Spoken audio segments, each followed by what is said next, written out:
too often, I think we forget where we sit next to God, that we are seated at the very right next to God, and that we are called to learn, to be led, to be taught, to be encouraged, to be walked down a path to better and greater. Sometimes we get so caught up with our own life experiences and our own wisdom that all we do is move our mouths. Never once listening, we never sit still to sit in the presence of God. We never sit still to sit in the wisdom of all of those people who are much smarter than us that surround us. We never listen. We don't sit back and wait for the instruction of God. We don't let God teach us with mercy and grace. We don't let God intercede in our lives, because everything is driven by our own wisdom and our own experiences, that we never sit back and say, I am seated at the right hand of the greatest teacher around. A God that loves and nourishes, and a God that will provide everything that I need. A God that will give me the situations I need to learn from.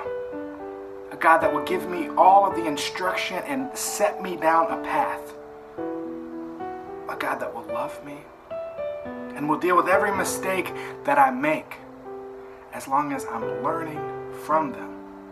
A God that will provide all of the instruction that I need if only I listen. Are you taking the time to be still, to be in that silence, to be present and fully aware of the presence of God and learn? God will teach you about the goodness of life.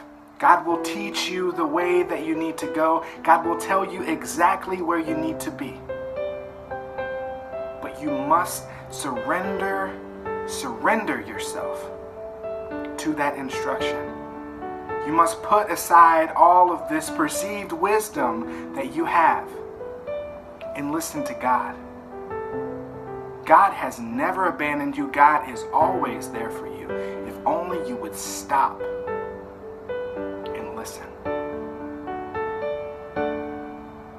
You are called to something greater.